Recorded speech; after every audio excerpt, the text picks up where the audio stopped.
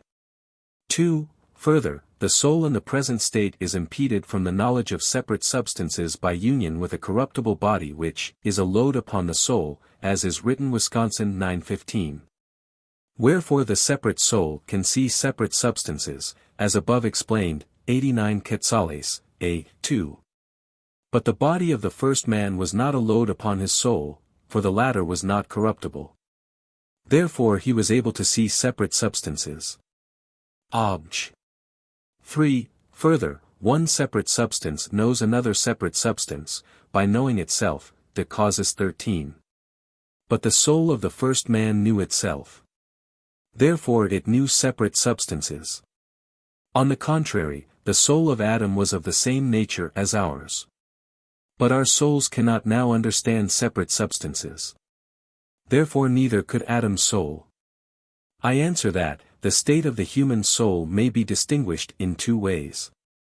First, from a diversity of mode in its natural existence, and in this point the state of the separate soul is distinguished from the state of the soul joined to the body. Secondly, the state of the soul is distinguished in relation to integrity and corruption, the state of natural existence remaining the same, and thus the state of innocence is distinct from the state of man after sin. For man's soul, in the state of innocence, was adapted to perfect and govern the body, wherefore the first man is said to have been made into a living soul, that is, a soul giving life to the body, namely animal life.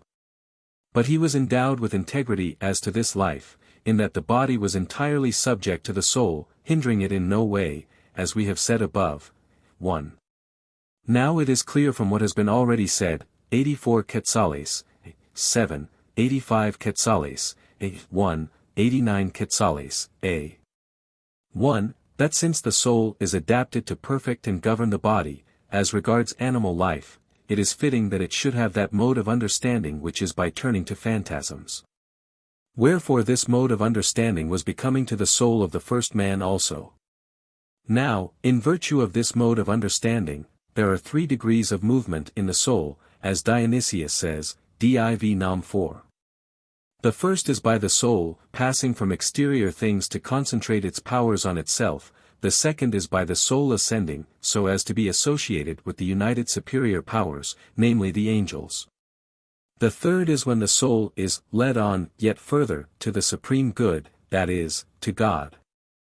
In virtue of the first movement of the soul from exterior things to itself, the soul's knowledge is perfected. This is because the intellectual operation of the soul has a natural order to external things, as we have said above, 87 Quetzales, 3, and so by the knowledge thereof, our intellectual operation can be known perfectly, as an act through its object. And through the intellectual operation itself, the human intellect can be known perfectly, as a power through its proper act. But in the second movement we do not find perfect knowledge. Because, since the angel does not understand by turning to phantasms, but by a far more excellent process, as we have said above, 55 Quetzales, 2. The above-mentioned mode of knowledge, by which the soul knows itself, is not sufficient to lead it to the knowledge of an angel.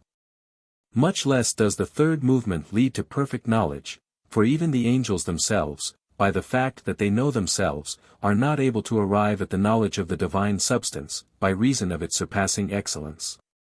Therefore the soul of the first man could not see the angels in their essence. Nevertheless he had a more excellent mode of knowledge regarding the angels than we possess, because his knowledge of intelligible things within him was more certain and fixed than our knowledge.